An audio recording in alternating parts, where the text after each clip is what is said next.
Assalamualaikum warahmatullahi wabarakatuh. Halo teman-teman, perkenalkan nama saya Krisdiana dari Prodi Manajemen SDM Universitas Perwira Purbalingga semester ke-7. Nah, dalam video kali ini saya akan membahas mengenai mata kuliah Manajemen Lintas Budaya yang diampu oleh Ibu Dia Suprihatin.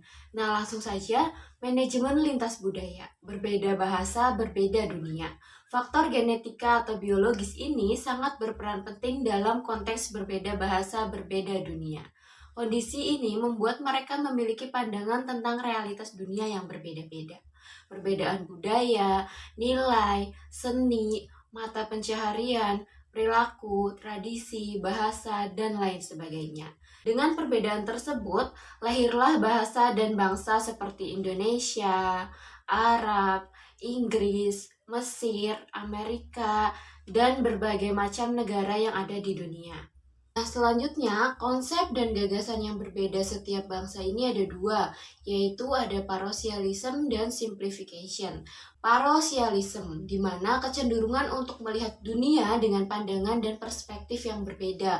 Akibatnya menjadi masalah yang sulit bagi banyak manajer internal yang berasal dari negara maju dan mempunyai keyakinan bahwa pengetahuan dan wawasan yang mereka miliki itu lebih dari cukup untuk mengatasi masalah negara yang lebih terbelakang ekonominya. Kemudian yang kedua adalah simplification, di mana proses yang menunjukkan orientasi sama terhadap kelompok budaya yang berbeda. Sebagai contoh, para manajer Amerika berorientasi dengan manajer Inggris sama caranya dengan dia berinteraksi dengan eksekutif Asia.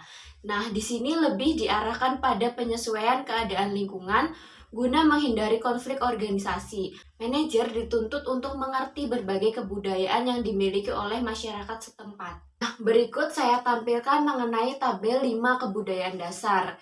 Dan selanjutnya saya tampilkan pula tabel prioritas 5 kriteria sistem operasional sel.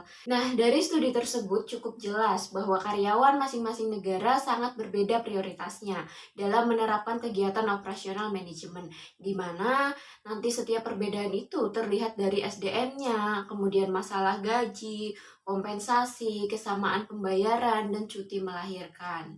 Nah, kemudian selanjutnya adalah elemen budaya yang mempengaruhi pasar internasional. Ini ada 7 ya teman-teman.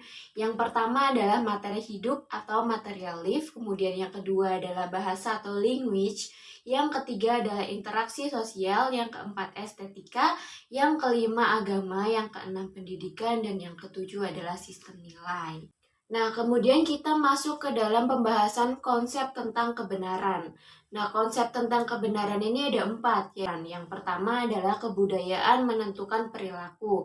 Kemudian unsur-unsur kebudayaan saling terkait. Yang ketiga kebudayaan menyesuaikan diri.